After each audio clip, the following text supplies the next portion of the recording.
এই সামারি যখন এরশাদ সাহেব অ্যাপ্রুভ করে দিল, আসলে শামসুল হক সিসি সাহেব এস্টাবলিশন সেক্রেটারি, উনি নিচে পাঠাই দিলেন যে হ্যাঁ জারি করুন। আমি ডেস্ক অফিসার, মাত্র ডেস্ক অফিসার, আমি এটাতে না করলাম যে এটা দেয়া যাবে না। তখন তারা এডিশনাল সেক্রেটারি সাহেব বললো কেন? আমি প্রেসিডেন্ট সাহেব যেটা অ্যাপ্রুভ করছেন, কাজী জালাল সাহেব তার সুবিধার জন্য রুলস অফ বিজনেস ব্রেক করে অন্যায়ভাবে এই সামারি পাস করিয়েছেন। কারণ যদি এখন ওনার এডুকেশন ক্যাডার থেকে 353 জন লেফট আউট থেকে দেয়া হয়, তাহলে পুলিশ চাইবে যেগুলো পাস করছে পায় নাই তাদেরকে দিতে হবে, আনসার চাইবে, ফ্যামিলি প্ল্যানিং চাইবে, প্রশাসন তো অলরেডি 650 বেস তখন স্ট্রাইক করতেছে, অনশন করতেছে, তারা চাইবে। তাহলে তো আর সামনে 10 বছর বিসিএস পরীক্ষা লাগবে না। বিসিএস পরীক্ষাটাই হইল এমন যে ভালোগুলা বেছে নেবে, খালি পাস করলে হয় না। তো পরে অলরেডি এখন কি করতে হবে, আমলার কাজ হইল প্রেসিডেন্টের কাছে এটা তুলে ধরা। তিনি যদি আবার বলে যে না থাকবে, তখন আমরা আবার যখন সবটা করে আমার উপর রাগ হয়ে গেল। আপনার এই যে এতক্ষণ আপনারা মানে আমলাতন্ত্র নিয়ে অনেক নিজের অভিজ্ঞতা বললেন জনাব বদিউর রহমান, এই আমলাতন্ত্র বা এই পুলিশের এই চক্রটা যদি ভাঙা না যায়, তাহলে জুলাই বিপ্লবের আন্দোলন বা নতুন বাংলাদেশের স্বপ্ন আমরা দেখছি, সেটা বাস্তবায়ন আসলে কিভাবে হবে? একটু আবার গ্যাপ থেকে যাচ্ছে। শুধু পুলিশ বা আমলা না, সব পেশার ভিতরে এই চক্র ছিল এবং রাজনীতিবিদদের ভিতর ছিল বড় আকারে। কারণ নীতি নির্ধারক তো তারা, সমস্ত নষ্টের মূলটা ওখানে রাজনীতিতে। হ্যাঁ, ফ্যাসিজমটা কিভাবে আসছে আপনি দেখেন। অন্যরা তো সুযোগগুলি নিবে, কিন্তু সেই সুযোগ যাতে না নেয়, আমার জনগণের প্রতিনিধিকে, পলিটিশিয়ান, এক্স্যাক্টলি সবকিছু নির্ভর করবে দিন শেষে রাজনীতিবিদদের উপরে। যেমন ধরেন ক্ষমতার ভারসাম্য বিষয়টা খুব জরুরি। এটার জন্য খুব বেশি যে আপনার অপেক্ষা করতে হয় সেটা না, যে প্রধানমন্ত্রীর ক্ষমতাটা কি থাকবে, প্রেসিডেন্টের ক্ষমতাটা কি থাকবে, ভারসাম্যটা কিভাবে হবে, এরকম ছোট ছোট কিছু বিষয়ে সমাধান দিতে তো 1 থেকে 2 বৈঠকই যথেষ্ট। আমার মনে হয় না যে কোনো রাজনৈতিক দল আছে যারা এটার বিরোধিতা করবে। তো এই জিনিসগুলি নিয়ে যদি এখন ঐক্যমত, আমার কথা হচ্ছে ক্ষুদ্র পরিসরে ঐক্যমতটা হোক না, তারপর আমরা আস্তে আস্তে ধাপে ধাপে আগাই। একদিনে কিন্তু সব বিষয় নিয়ে ঐক্যমত হবে না। যেমন অর্থনীতির বিষয়টা এখন অগ্রাধিকার দিতে হবে, বিচারের বিষয়টাকে অগ্রাধিকার দিতে হবে। এই যে স্বৈরশাসন বলতেছি, এখানে দাবড়াই বেড়াচ্ছি ওখানে, এগুলি দিয়ে কোনো লাভ হবে না যদি স্বৈরশাসকের মানে আইন বহির্ভূত কাজগুলোকে চিহ্নিত না করতে পারেন। বিচার বহির্ভূত হত্যাকাণ্ড, গুম, খুন, এগুলি কারা করেছে, কিভাবে করেছে, কার দায়, এগুলি যদি চিহ্নিত করতে না পারেন, শুধু যদি আপনি অন্যান্য বিষয় নিয়ে দৌড়ান, তাহলে কিন্তু ভবিষ্যতে আপনি যে এই যে স্বৈরাচার বললেন, ফ্যাসিজমের কথা বললেন, সেটার কিন্তু আর সেই কথাগুলি মূল্যহীন হয়ে যাবে। এবং আপনি কিভাবে ফ্যাসিজমের থেকে দেশকে বাঁচাবেন, ফ্যাসিস্টের বিচারটা করেন না। এবং সে বিচার নিয়েও তো আমরা দেখলাম যে একটু বিতর্ক তৈরি হয়েছে, যে রায় কবে হবে একজন জাতির সামনে তুলে ধরা উচিত। আমি ব্যক্তিগতভাবে মনে করি সবকিছুই জাতির সামনে এখন তোলার ব্যাপার আছে। জাতীয় নিরাপত্তার বিষয় নিয়েও কথা বলা উচিত। কেমন? যেমন ধরুন এই মুহূর্তে আমাদের দেশ নিয়ে যে ধরনের অপপ্রচার চালানো হচ্ছে বিশেষ একটি দেশ থেকে, এইটাও কিন্তু আসলে ভালো ইঙ্গিত দিচ্ছে না। আমাদের যে কোনো বিষয়ে যে অগ্রগতিগুলি, সেটাকে এমনভাবে দেখানোর চেষ্টা করা হচ্ছে, এটাকে অগ্রগতি না বলি, যে কোনো বিষয় নিয়ে এমনভাবে অপপ্রচার চালাচ্ছে যেটা কোনোভাবেই নৈতিক জায়গা থেকে সমর্থন করার কোনো সুযোগই নাই। যেমন ধরেন আমরাও তো মানে অন্য দেশ সম্পর্কে রিপোর্ট করার অধিকার রাখি, কিন্তু আমাদের রিপোর্ট তো ইয়েলো জার্নালিজমের পর্যায়ে পড়ার উচিত না।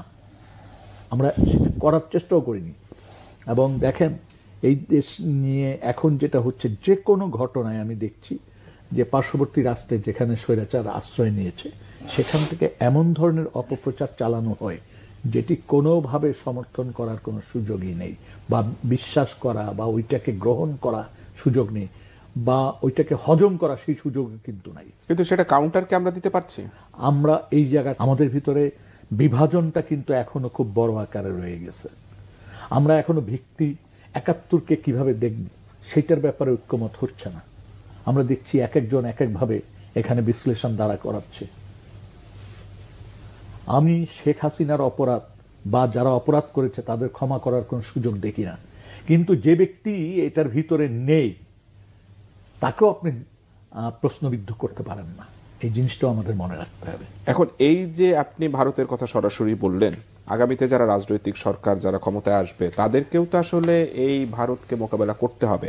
আপনার মনে হয় যে ডক্টর ইউনূস থাকা অবস্থায় ডক্টর ইউনূস যেভাবে মোকাবেলা করছে, আগামীতে যারা ক্ষমতায় আসবে তারা এইভাবে মোকাবেলা করার আমার কাছে এই জায়গাটাতে শক্তি পাবে? সন্দেহ আমি সন্দেহ পোষণ করছি, কারণ দুর্ভাগ্যজনক হচ্ছে বাংলাদেশের রাজনীতিবিদরা গত কয়েক যুগ ধরে ভারতের মুখাপেক্ষী যেভাবে হয়ে বসে আছে। আপনি দেখেন, ভাবেন তো একবার যে ভারতের একজন সচিব, পররাষ্ট্র সচিব, সে এসে বাংলাদেশের রাজনীতিতে কিভাবে মানে চাকা ঘুরিয়ে দিল।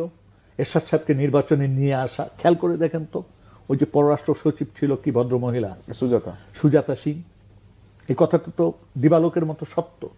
এবং এটাও সত্য যে বাংলাদেশের 5ই আগস্টের হওয়ার আগ মুহূর্ত পর্যন্ত বাংলাদেশের অধিকাংশ মানে অনেক রাজনীতিবিদ মনে করতেন যে ভারতীয় সমর্থন ছাড়া কোনো কিছু করা যাবে না, নির্বাচন করা যাবে না, আন্দোলনে জয়লাভ করা যাবে না, সরকার গঠন করা যাবে না, সরকার পরিচালনা করা যাবে না, এরকম একটি মানে ইয়ের মধ্যে কিন্তু আমাদের বসবাস। বাস্তবে কি সেরকমই পর্যায়ে? তো আওয়ামী লীগ সরকার তো পরিস্থিতিটাকে সেদিকেই নিয়ে গিয়েছিল যে ভারতের মুখাপেক্ষী হওয়া, ভারত ছাড়া ক্ষমতায় যাওয়া যাবে না। আমাদের দুঃখ হলো আমরা যে জায়গায় আস্থা রাখি যে রাজনীতিবিদ আসলে চেঞ্জ হবে মনে করি, কিন্তু অবস্থা হয়ে যায় যে যায় লঙ্কা সে হয়ে যায় রাবণ। আপনার খেয়াল থাকবে শেখ হাসিনা প্রথমবার 19 বছর পরে ক্ষমতায় আসার, 21 বছর করে না, 21 বছর পরে ক্ষমতায় আসার সময় মাথায় পাগড়ির মতো একটা পট্টি বাঁধা বলছিল যে একবার ভোট দিয়ে, এটার ব্যাখ্যা পরে কিভাবে হইল দেখেন না কি করি। এখন টোটাল এখনো বাংলাদেশের 2টা বড় দলের রাজনীতি তো পরিবার কেন্দ্রিক। আপনি আলীর পোস্টারগুলোর মধ্যে কি দেখতেন? বঙ্গবন্ধু, আচ্ছা জাতির পিতা হিসাবে ওনাকে না হয় দেখাইতো, তারপরে যাইয়া এই মাঠ কামালের, এই মাঠ জামালের, এবং জাতীয়ভাবে ওই যে শেখ রাসেলের জন্য জন্মদিনও পালন করলো জাতীয়ভাবে। পারিবারিক দল হয়ে গেল। এতে একটা ভালো হয়েছে, এখন যদি তারেক জিয়া আসে তাহলে কোকোর জন্য আবার রাষ্ট্রীয়ভাবে করতে পারবে, নজির আছে বলে সেটার একটা পথ হয়তো সুগম করলো। পারিবারিক দল হয়ে যায় সবটা নিজেদের। এখন যে নামগুলা বদলাচ্ছে না, যে এতগুলা বিশ্ববিদ্যালয়ের নাম ওই যে জায়গার নামে আসতেছে, একেবারে পুরা পরিবার হয়ে গেল। বন্দনা তখন অবস্থা হয়ে গেছে সবাই যতই করো শেখ হাসিনার বন্দনা, যতই করো মন্দনা। ঠিক এটা যে আবার আসবে না, কারণ বাকি দল যেটা সেটাও তো পারিবারিক দল, সেখানে তো পরিবারের 3 জনের ছবি সবসময় ফুটে উঠতেছে। তারা স্বামী স্ত্রী বা ছেলে এভাবে আসতেছে। আপনি দলের মধ্যে যদি গণতন্ত্রায়ন না আসে, আন্ডা বাচ্চা যদি বড় তাড়াতাড়ি সব সিনিয়র ডিং দিয়ে উঠে যায়, তাহলে বা এখানে যদি এক নায়কত্ব থাকে, তখন দেখবেন যে চক্র আবার ঘুরে উঠবে। ক্ষমতা সবসময় একটা চক্রের কাছে থাকে। ওই চক্র যদি মনে করে যে আমার আবার ইন্ডিয়াকে, এইবার যদি এই চক্র থেকে বেরোতে না পারে, মনে করে যে ইন্ডিয়াকেই দরকার, তখন দেখবেন তারা আবার সেখানেই ঢুকবে। আমার সময় একবারে শেষ দিক, 1 মিনিটে যদি নূর খান বলেন যে এই চক্র থেকে যদি বেরোতে না পারি, তাহলে এই যে জুলাই বিপ্লবের যে আমরা স্পিরিটটা বলি, এটা তো আসলে ব্যর্থ হবে এবং আগামী দিনের বাংলাদেশটাও আমরা সুন্দর পাবো না। এই ব্যাপারে তো কোনো শোক, কিন্তু দুর্ভাগ্যজনক হচ্ছে স্মৃতির ভিতরে এই বিষয়টা আসলে